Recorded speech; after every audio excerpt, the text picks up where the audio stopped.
ವಿದ್ಯಾನಿಧಿಯಾದ ರಾಮನ ನಾಲ್ಗೆಯನ್ನು, ಭರತನಿಂದ ಬಂಧಿಸಲ್ಪಡುವ ರಾಮನ ಕಂಠವನ್ನು, ದಿವ್ಯಾಯುಧವುಳ್ಳ ರಾಮನ ಹೆಗಲನ್ನು, ಶಿವಧನಸ್ಸನ್ನು ಮುರಿದ ಪರಾಕ್ರಮಿ ರಾಮನ ಭುಜಗಳನ್ನು ಕಾಪಾಡಲಿ. ಸೀತಾಪತಿ ರಾಮನ ಕೈಗಳನ್ನು, ಪರಶುರಾಮನನ್ನು ಗೆದ್ದ ರಾಮನ ಹೃದಯವನ್ನು, ರಕ್ಕಸನಾದ ಕರ್ಣನ ವಧಿಸಿದ ರಾಮನ ಹೊಟ್ಟೆಯ ಮೇಲ್ಭಾಗವನ್ನು, ಜಾಂಬವಂತನಿಗೆ ಆಶ್ರಯವಿತ್ತ ರಾಮನ ಹೊಕ್ಕಲನ್ನು ಅಥವಾ ಕೆಲೆ ಹೊಟ್ಟೆಯನ್ನು ರಕ್ಷಿಸಲಿ. ಸುಗ್ರೀವನ ಒಡೆಯನಾದ ರಾಮನ ಸೊಂಟವನ್ನು, ಹನುಮಂತನ ಪ್ರಭುವಾದ ರಾಮನ ಮೇಲ್ತೊಡೆಯನ್ನು, ರಾಕ್ಷಸ ಕುಲ ವಿನಾಶಕನಾದ ರಘುಕುಲ ಶ್ರೇಷ್ಠ ರಾಮನ ಕೆಳತೊಡೆಯನ್ನು ರಕ್ಷಿಸಲಿ.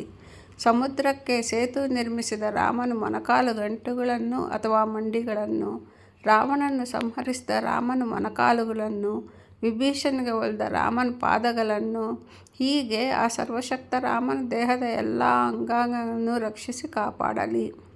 ಹೀಗೆ ಮುಡಿಯಿಂದ ಹಿಡಿದು ಅಡಿಯವರೆಗೂ ಮಹಿಮಾನ್ವಿತ ಶ್ರೀರಾಮನ ಕೃಪೆಯೇ ಅಭಿಷೇಕವಾಗಿ ಕಣಕಣದಲ್ಲೂ ನಲಿವಿನ ಬಳಿ ಉಕ್ಕುವಂತಾಗಲಿ.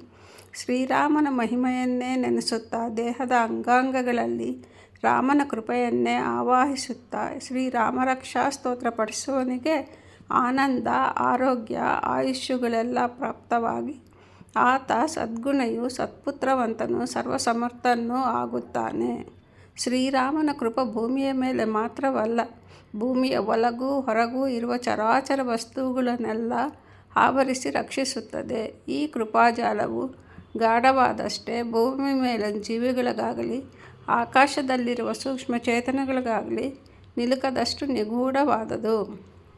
ರಾಮ, ರಾಮಭದ್ರ, ರಾಮಚಂದ್ರ ಎಂದೆಲ್ಲ ಶ್ರೀರಾಮನಾಮವನ್ನು ಸದಾ ಸ್ಮರಿಸುವವನಿಗೆ ಪಾಪಗಳಿಂದ ವಿಮುಕ್ತಿ ದೊರಕುವುದು ಮಾತ್ರವಲ್ಲ, ಸುಖಮಯವಾದ ಜೀವನಯೋಗದ ಜೊತೆಗೆ ಜೀವನ್ಮುಕ್ತಿಯ ಮಹಾಭಾಗ್ಯವೂ ಲಭಿಸುತ್ತದೆ.